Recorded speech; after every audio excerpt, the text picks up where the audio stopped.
Hello students, welcome to class 8th and we are doing the chapter number 6 colonialism and urban change.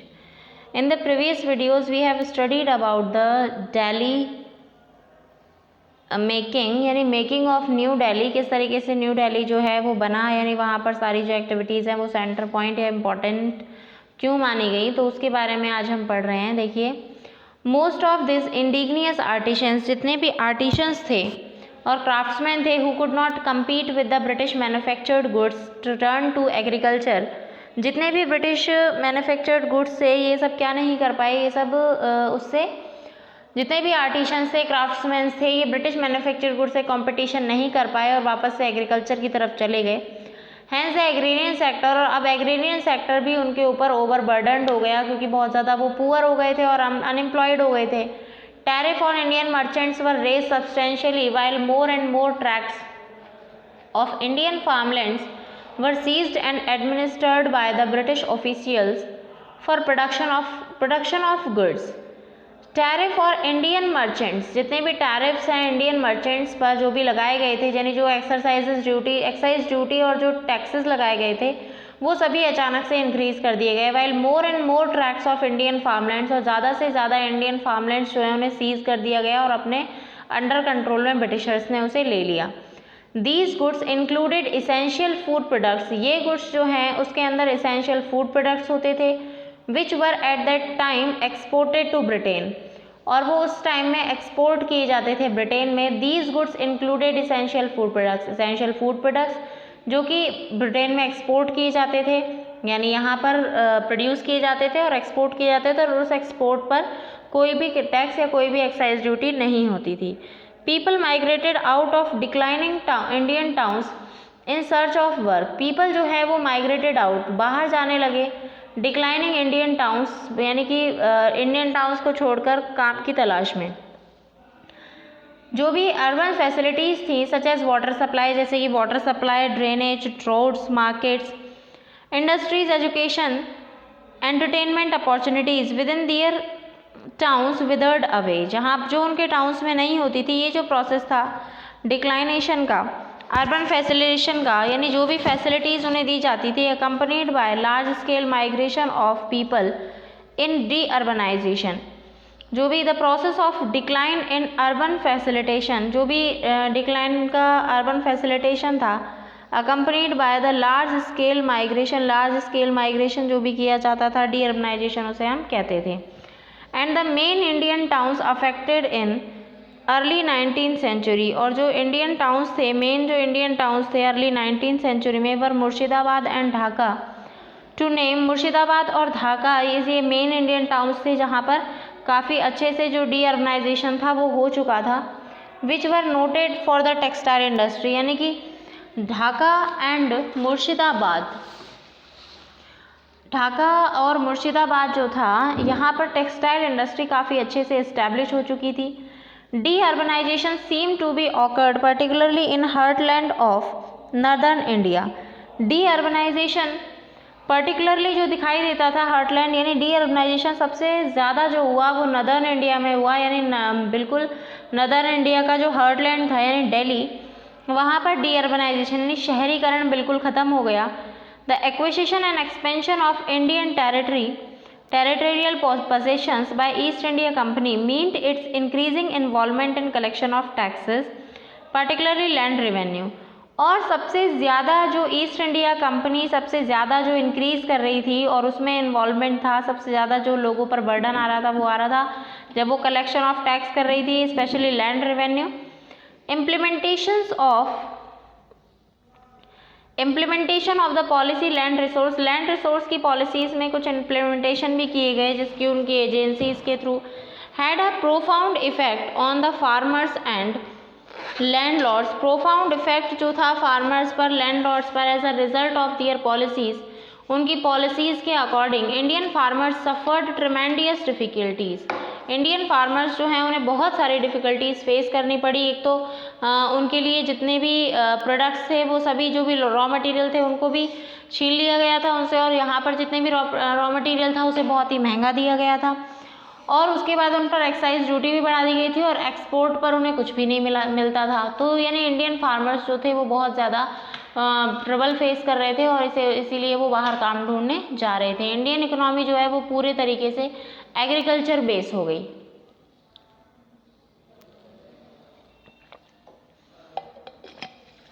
Therefore the second half of 19th century, second half जो था 19th century का यानी 1850 के बाद D urbanisation urban centres का यानी जो शहरी क्षेत्र थे वहाँ पर डी अर्बनाइजेशन काफ़ी हुआ, यानी लोगों के सारी की सारी जो इंडस्ट्रीज थी वो उनसे छीन ली गई, उनके आजीविका का सोर्स ही उनसे छीन लिया गया।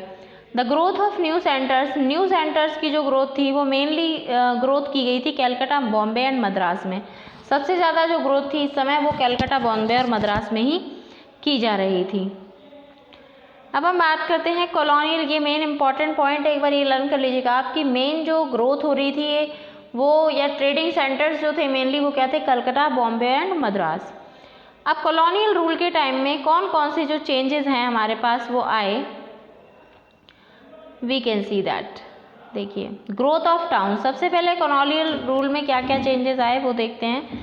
फर्स्ट ऑफ ऑल है उसमें ग्रोथ ऑफ टाउन्स, यानी टाउन्स की ग्रोथ होना। At many places in India new towns developed to meet the needs of colonialism. बहुत सारे प्लेसेस में इंडिया पर नए टाउन्स डेवलप हो गए, meet the needs of colonialism की सारी आवश्यकताएं पूरी की गई। And the administrative centre range from the large presidency cities Madras, Calcutta, Bombay to towns around the district headquarter। Administrative centres जो हैं उसमें सबसे जो लार्ज प्रेसिडेंसी सिटीज़ थी वो थी मद्रास, कलकत्ता, बॉम्बे, ये मैं आपको पहले भी बता चुकी हूँ। ये अब डिस्ट्रिक्ट हेडक्वार्टर बन चुके थे। टाउन्स अंडरलाइन कर लीजिएगा, डिस्ट्रिक्ट हेडक्वार्टर कौन कौन सी जो सिटीज़ थी वो बनी थी, मद्रास, कलकत्ता एंड बॉम्बे।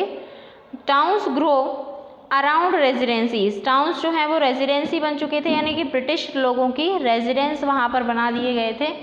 और as in Lucknow, Pune and Hyderabad they planned and also developed the concept of hill station.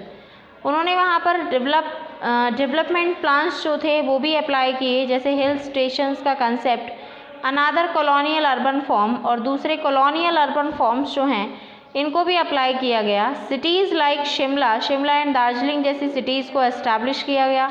It was from Shimla say that the British government of India जो थी पार्टली कंडक्टेड इट्स अफेयर, और यही ब्रिटिश गवर्नमेंट ऑफ इंडिया जो है वो अपने affairs को conduct कर रही थी। और जो सिटीज़ हैं, हिल स्टेशंस जैसी जो सिटीज़ हैं उनको बहुत अच्छे से जो री एस्टैब्लिश है वो किया गया था। और ये सब जो कुछ जो री एस्टैब्लिशमेंट हो रहा था ये ब्रिटिशर्स ने अपने और सिर्फ अपने प्रॉफिट के लिए डन किया था। Conceived at a little home away from home, they were structured on the physical and moral image of England.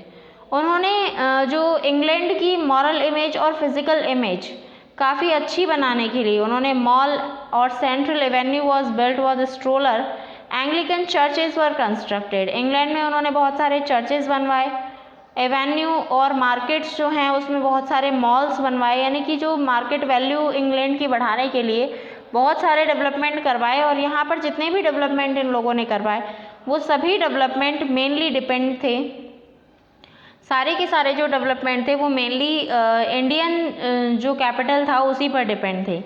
Army का जो कंटोनमेंट था setup to check foreign invasion, यानी जब फॉरेन के लोगों ने यहाँ पर अटैक किया, इंटरनल रिवॉल्ट्स किए, डेवलप्ड इनटू टाउनशिप्स, तो वहाँ पर इजीली क्या हो गई, टाउनशिप्स डेवलप हो गई। यानी कि जैसे जैसे उनकी नीड्स इंक्रीज होती गई तो उन्होंने अपने आप के जो भी नीड्स इंक्रीज होने पर सारे इक्विपमेंट्स जितनी भी टेक्नोलॉजी है उन सभी को भी अपग्रेड करते चले गए। One example is Dinapur near Patna. Dinapur जो है पटना के नियर में, Meerut, centres that traded in exportable commercial crops. वहाँ पर जो कमर्शियल क्रॉप्स थी यानी जिन्हें सिर्फ प्रॉफिट अर्न करने के लिए ही ग्रो किया जाता है उसे एक्सपोर्ट कर दिया गया, such as cotton, cane, sugar, indigo, urbanised rapidly. क्योंकि इससे काफ़ी फ़ायदा हो रहा था ब्रिटिशर्स को, the old town in Mirzapur, जो पुराना टाउन था मिर्ज़ापुर में, for example flourished as an important centre of cotton trade, ये बहुत ही इम्पॉर्टेंट सेंटर बन गया था कॉटन ट्रेड का। So policies and institutions in the colonial towns, next topic है हमारा पॉलिसीज़ और इंस्टीट्यूशंस जो थी कॉलोनियल टाउन्स में वो कैसे थे। Colonial towns were different from the earlier Indian towns in the social values. देखिए जो कॉलोनियल टाउन्स थे यानी ब्रिटिश टाइम के जो टाउन्स थे वो इंडियन टाउन्स से बिल्कुल डिफरेंट थे। In the social values and the cultural they reflected, जो भी सोशल वैल्यूज़ उसमें थी उनमें जो कल्चर थी वो हमारे इंडियन टाउन्स से बिल्कुल अलग थे, क्योंकि यहाँ पर थोड़ा सा जो वेस्टर्न कल्चर है उसका इफ़ेक्ट हमारी वैल्यूज़ पर आने लगा था। Colonial towns were built over wide spaces usually near water resources, colonial towns ज़्यादातर वाटर रिसोर्सेज के पास में बनाए गए थे। हैड ट्री लाइन्ड स्ट्रीट, उनकी जो स्ट्रीट होती थी यानी गलियां जो होती थी वहाँ पर पेड़ लगाए जाते थे, लाइन से पेड़ लगे हुए होते थे।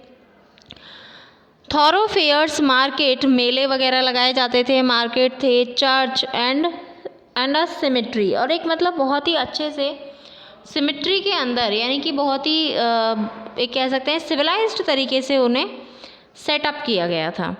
अ town usually had clubs, towns में क्लब्स हुआ करते थे, जिम्नाजियम हुआ करता था, रेस कोर्स, गोल्फ कोर्स, यानी लोगों के यूरोपियंस के जो भी एक्सक्लूसिवली एंटरटेनमेंट के जो मीन्स थे वो सभी वहाँ पर अवेलेबल थे।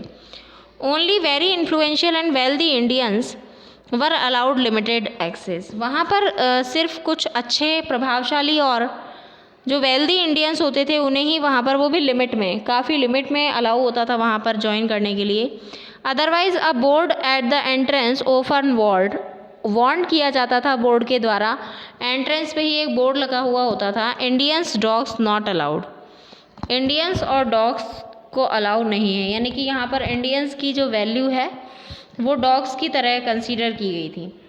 British residential buildings were called bungalows, Britishers की जो रेजिडेंशियल बिल्डिंग्स थी उन्हें बंगलोज का नाम दिया जाता था। इन 1860s में British introduce municipal bodies in the colonial towns to take care of civic amenities such as water supply, drains, hospitals, transport, roads, parks and museum.